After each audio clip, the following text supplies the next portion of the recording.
Hey everyone, welcome to Recaps on Crack, where we break down movies and shows faster than you can grab popcorn. Let's jump right in. If you like what you see, don't forget to hit subscribe. A great nuclear war takes place on Earth, after which the survivors are struck by a plague.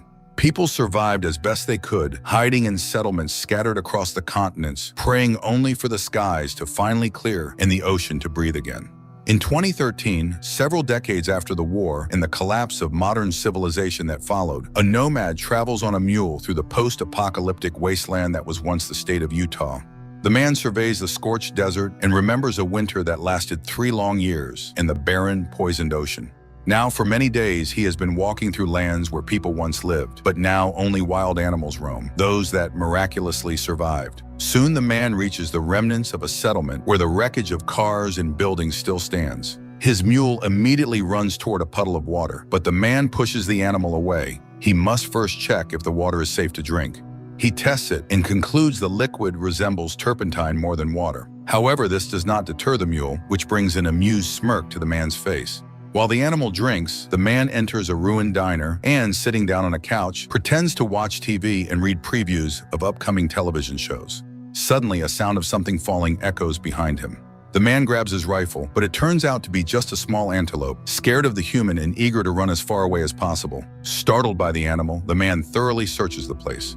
Finding an old vending machine, he breaks it open. Discovering several packs of real cigarettes inside, the man feels like a rich man and says so to his mule. He spends the night in the old building. When morning comes, the man explains to his mule that his main rule is to avoid civilization at any cost. That's the only way to stay out of trouble. Then he brushes the mule's teeth. Later, he arrives at a settlement where a one-man play based on Shakespeare's poetry is being performed on a small wooden stage for the residents. The show delights the children and the few adults in attendance. One of the women accompanies him on an old piano, making the performance rather engaging. In gratitude, they invite him to the table. Hot soup is on the menu today. Suddenly, the bell rings, signaling the arrival of the Holnist army that dominates the area. The townspeople reassure the traveler that the bandits rarely kill anyone nowadays and admit they are forced to share their supplies in exchange for peace. But the man chooses to hide behind the nearest house. Soon, the Holnist patrol enters the settlement. Their leader, General Bethlehem, demands to know what is going on. One of the children recites a poem he remembered, but this only irritates the general. The settlers didn't prepare enough game meat, yet somehow had time for a play. He announces a conscription into his army, selecting suitable men based on age and ethnic background, personally inspecting the population, and rejecting anyone with non-Caucasoid blood. Seeing this, the nomad tries to quietly slip away, but one of the kids notices him and waves. General Bethlehem sees this too.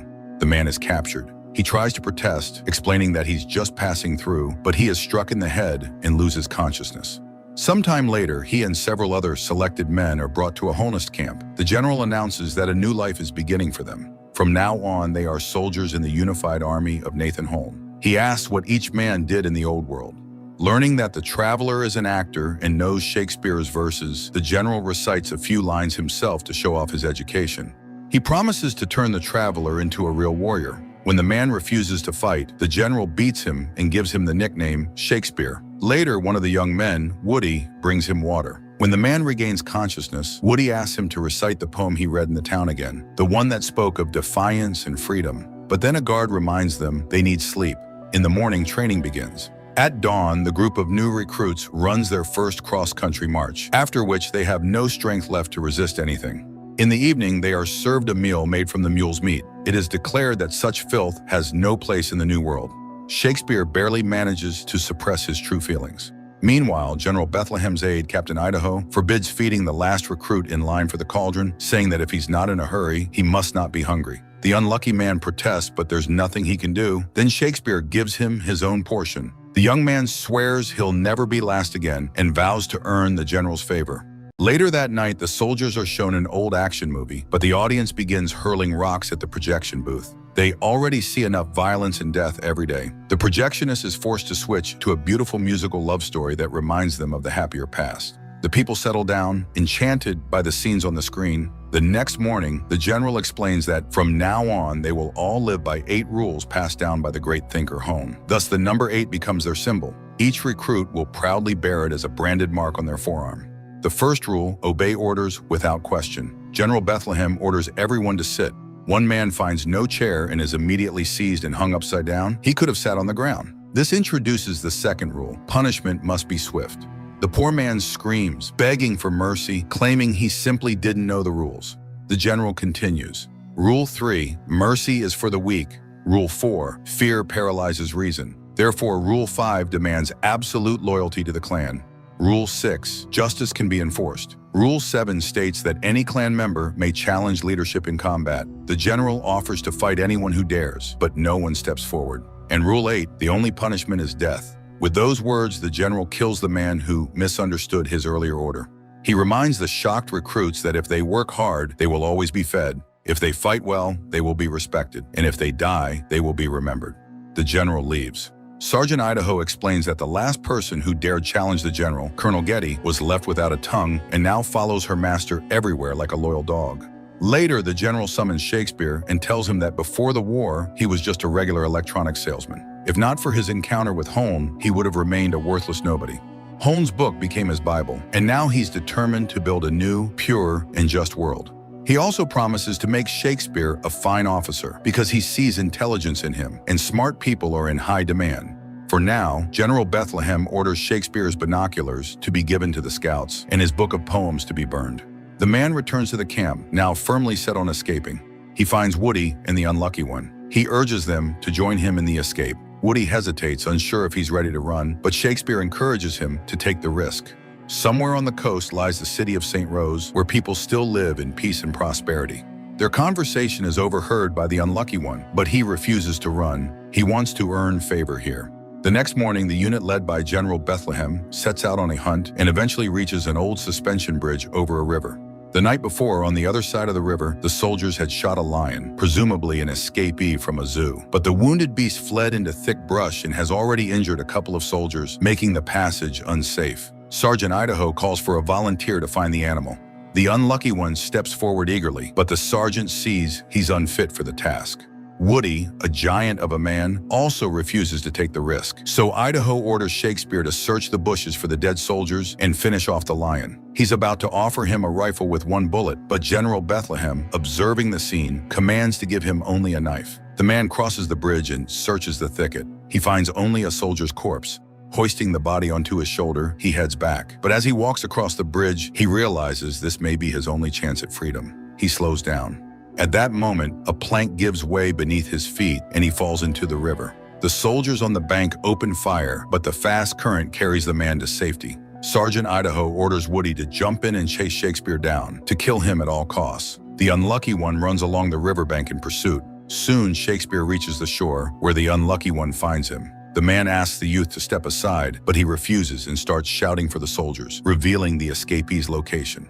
Shakespeare is left with no choice. He kills him, but Shakespeare doesn't have time to escape.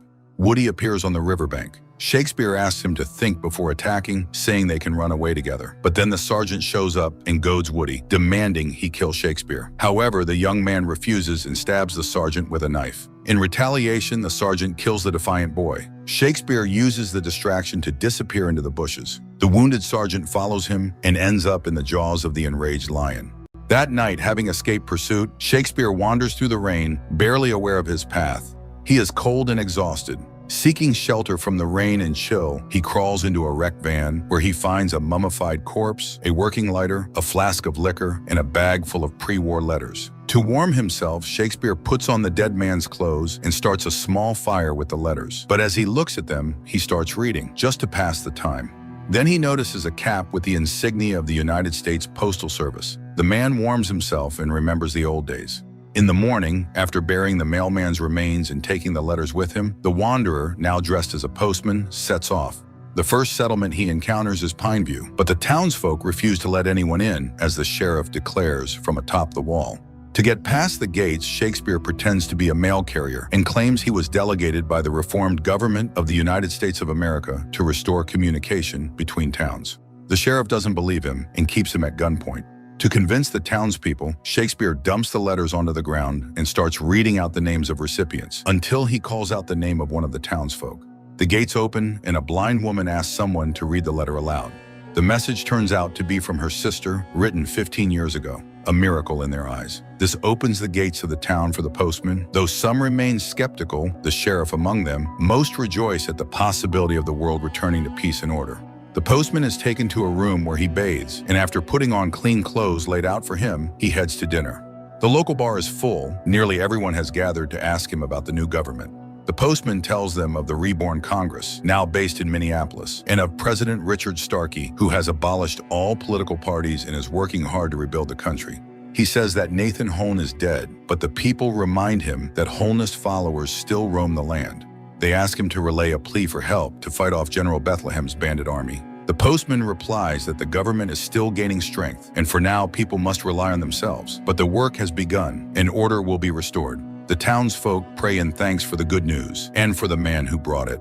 They declare it a holiday and celebrate. The postman doesn't feel well. He hadn't expected his appearance to have such a profound effect on the people. One of the townswomen, Abby, invites him to dance, and after asking about his health, unexpectedly requests that he give her a child. The postman is stunned, but Abby introduces him to her husband, Michael, who, due to medical issues, cannot have children. They would be overjoyed to have a baby from him. The man says he'll think about it, but then the blind woman calls out to him. She has written a letter to her daughter and asks the postman to deliver it, even though she doesn't know where her daughter might be now. Completely overwhelmed, the postman runs outside, deciding to flee the town by stealing a horse. But an old man stops him and tells him that what he's looking for is just around the corner. Not wanting to reveal his confusion, the postman goes where he's told and finds an old United States Postal Service building where a local boy named Ford is waiting. Inspired by his example, Ford wants to become a postman. Shakespeare has to invent a ceremony to induct him. Ford eagerly takes an oath to the made-up Postal Service. After sending the boy off, the postman settles in for the night, but soon the sheriff arrives. He had figured out right away that the man was a fraud and orders him to leave the town in the morning. After the sheriff leaves, Shakespeare sorts through the letters he found in the post office and suddenly comes across one addressed to St. Rose. But before he can read it, Abby enters. She tells him that the whole town is writing letters for him to deliver, and she has come for the child. Looking at the woman, the postman agrees to the deal. The couple spends the night together. In the morning, as he steps outside, he sees the townspeople gathered to see him off. They've decided to gift him a horse and some supplies for the road. They also hand him letters for their loved ones. The postman thanks everyone and promises to return one day because life is coming back, but for now, he's heading west. The sheriff walks with him to the bridge and before parting, asks if he truly is who he claims to be. The postman promises to return with more mail, and then they'll know the truth. As he starts to ride off, the sheriff suddenly catches up to him and hands him a letter as well. Sometime later, during a routine tribute raid, General Bethlehem and his men arrive in Pineview. To his great surprise, the general finds that the town has a functioning post office flying the U.S. flag, and the people believe the country's government has been restored. He demands that the flag be burned along with the post office and chooses Abby's husband to do it. The man has no choice but to obey. John tries to rush in and save the letters inside, but the sheriff barely stops him from drawing the attention of the furious general, who is now shouting that no such restored United States exists or ever will. The building goes up in flames, and the new postman barely manages to escape. Later, the general accepts tribute from the townspeople and notices Abby, who stirs something base in him. Her husband declares that she is a decent woman, but Bethlehem mocks his old-fashioned values and demands that Michael bless their intimacy. When the man refuses, Bethlehem kills him in front of everyone and orders Abby to be taken. Chaos erupts. People cry and scream, but are powerless against the armed thugs. The sheriff is forced to tell Bethlehem about the postman's visit and his claims about the president and Congress. The general orders his men to pursue him. After the bandits leave, John, despite the sheriff's protests, puts on the postman's uniform and sets off southward with the letters. Meanwhile, the postman arrives at Fort Benning, where he delivers more mail. The people rejoice. It means order might soon be restored in the country. The postman tells them that people have survived everywhere, even if not many. Soon the cities will rise from the ruins. Suddenly, the alarm sounds. Bethlehem's troops are approaching. But to the general's surprise, the townspeople refuse to open the gates and tell him there's a representative of the real government inside. Furious, General Bethlehem decides to take the town by force and begins issuing orders to prepare the cannons. The townspeople want to resist, but their mayor reminds them they only have 5 rifles. Unexpectedly, the postman asks to negotiate, and the people suggest he do it himself. After all, he's the government's representative. The postman approaches the general with a white flag. Bethlehem doesn't recognize him, though the man's face seems familiar. The general is enraged when the postman declares that Congress has reconvened and the states will soon be restored. But the postman names the city where the government now resides and speaks convincingly about the new president. For now, he says, things can stay the same. The people will open the gates and give their tribute if they are left unharmed. But General Bethlehem rejects the offer, orders the assault to begin, and commands his men to kill the postman. At that moment, Abby, held in the general's tent, knocks out her guard, grabs his weapon, and just in time, shoots the postman's escorts, saving him. She fires at the general next, forcing him to duck behind barrels. Seizing the moment, the postman knocks a bandit off his horse, jumps into the saddle, and rescues Abby, who has just run out of bullets. Together, they fight their way into the mountains, where Abby discovers the postman is seriously wounded. But as she tries to help him, one of the bandits catches up with them. He's not afraid of the gun in her hands. He saw her run out of ammunition, but Abby knocks him down and bludgeons him with a rock. The postman loses consciousness. In fragmented visions, he sees snow starting to fall, and Abby dragging him through the mountains using a makeshift sled. A fierce blizzard erases their tracks, and soon the two reach a hunter's cabin in the Blue Mountains. When the postman regains consciousness, Abby tells him about her husband's death. Then suddenly, she puts a knife to his throat. She saw the number 8 burned into his arm, but the man reminds her that she too spent time in Bethlehem's camp and didn't become one of his followers. She's forced to admit he's right. Time passes, and the couple runs out of food. The postman grows weaker and more despondent. Abby decides to slaughter their horse. She cooks him a hot meal, insisting he must recover quickly and get back to doing what matters. But the postman wants no more trouble and avoids any talk of resistance. Abby does all the chores, caring for him, while he lies by the window, staring outside.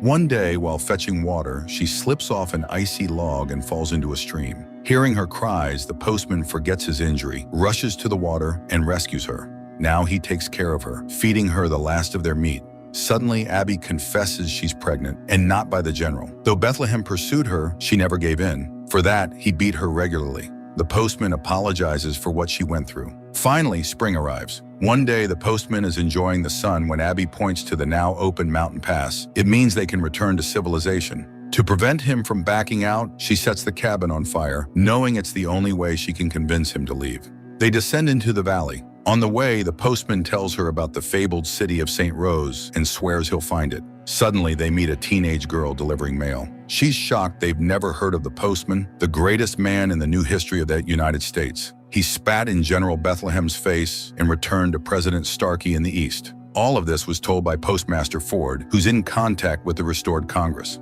The couple travels with the girl to a small town where they witness Ford reading a letter from the postman aloud to his couriers. In it, he urges them to keep going and continue rebuilding the nation. One of the boys recognizes the legendary postman. Ford runs up and embraces him, explaining that after leaving Pineview, he created a postal network connecting communities across the Pacific Northwest. In addition to delivering letters, the service spreads faith in the government's restoration and calls for resistance to Bethlehem's tyranny. With pride, he shows how 30 routes now operate, served by young couriers, and more are joining every day. The postman meets an old paratrooper who trains the youth, sharing his knowledge of resistance tactics. Meanwhile, Bethlehem's men capture a young courier. Upon learning about the postal service, the general launches a hunt for the messengers. The postman resumes his work, delivering and receiving letters across settlements. More and more people hear from their loved ones, and soon songs fill the towns. Life is returning. One day, the postman returns to Pineview, where the sheriff admits he misjudged him. The postman hands him a letter from his sister, whom he had believed dead. That evening, the townsfolk gather to celebrate. The postman invites Abby to a slow dance, signaling his feelings for her. But after the dance, she quietly walks away, still unsure if she's ready to start a new relationship. At the same time, Bethlehem's men track and kill several more young couriers. The general is furious. The letters contain nothing important, just news of harvests, children, and the dead. But that's what terrifies him. He intensifies his terror campaign, lashing out at the ordinary people of the settlements. In response, the postman asks the old paratrooper to teach them warfare. One day, luring a segment of Bethlehem's unit into an ambush, the couriers completely wipe them out. However, burdened by guilt over the couriers' deaths, the postman increasingly volunteers for the most dangerous routes, much to Abby's disapproval. One night, a burning truck crashes into Bethlehem's camp. Scrawled across it, "Postal Delivery." The bed is filled with the corpses of bandits. The already unhinged general goes into a rage. The conflict turns into open war. Bethlehem declares that he will march north, killing 10 people in every town until the postman surrenders in Pineview. But Ford takes it upon himself to write a letter to the general, declaring that no one will surrender. When the postman learns of this, he becomes furious. More and more young boys and girls are dying. He scolds Ford for acting on his own, but Ford insists he did the right thing. There can be no victory without sacrifice. Meanwhile, Bethlehem captures Pineview, but in vain awaits the postman's arrival. He orders 10 townspeople, including the sheriff, to be brought to the square, not knowing that the postman and several couriers have indeed arrived and are watching from a nearby mountain. Bethlehem gives the order to execute the hostages. They are killed, but before dying, the sheriff shouts that the postman must not stop. The massacre has a terrible impact on the postman. Feeling that his lie has gone too far, the postman decides to disband the postal service, claiming he received a letter from the president instructing all couriers to return to their settlements and burn their uniforms. The couriers weep but obey the order from the supposed head of state. Only Ford realizes the letter isn't from the president at all. But the postman insists that if Starkey were real, he would have written the same, to stop more youth from dying. He tells Ford he's written a letter to General Bethlehem stating that there is no restored government and that the postal service is disbanded. He plans to deliver it to the general in person tomorrow, but Ford refuses to let the postman take the letter himself and volunteers to go, knowing he won't return. After a long argument, the postman gives in and lets the boy take on the deadly task. He begins gathering his things. Abby asks the postman not to blame the boy. The younger generation hasn't lived through what their elders have. They've only just found a cause worth dying for. That's why they cling so desperately to the service. The man finally admits the truth. He tells Abby how it all really happened. To his surprise, she says she suspected as much for a long time, but she's not angry. He's still done a lot of good. The postman tells her he plans to leave for St. Rose and wants her to come with him. She's carrying his child after all. At that moment, a former courier, now a captive turned follower of Bethlehem, appears. He's been ordered by the great Bethlehem to kill the postman, but the postman calmly tells him that Bethlehem is just a madman obsessed with killing. The real hero is Ford. The couple rides off, leaving the boy in confusion. Meanwhile, Ford delivers the letter to Bethlehem. In it, the postman writes that there is no restored United States and no real postal service, but that he still believes it's not over. At that moment, the former courier returns and confirms that the postman really did abandon everything and rode off with his woman. He claims he just couldn't get close enough to carry out the order. The general orders Ford to be executed along with another courier they had previously captured. Standing before the firing squad, the two couriers speak. The second is from California, meaning the process of restoring the nation is continuing. Upon hearing this, General Bethlehem realizes the only way to stop it is to capture all couriers and kill the postman. He personally shoots the boy from California and decides to keep Ford alive as bait. Meanwhile, the postman, Abby, and 3 couriers travel westward, far from Holness territory. Soon they arrive at the settlement of Bridge City, built atop the dam of an old hydroelectric plant. The town is run by a man who, before the war, was a famous rock musician, Tom Petty. He welcomes them and asks them to surrender their weapons, as no arms are allowed in the town.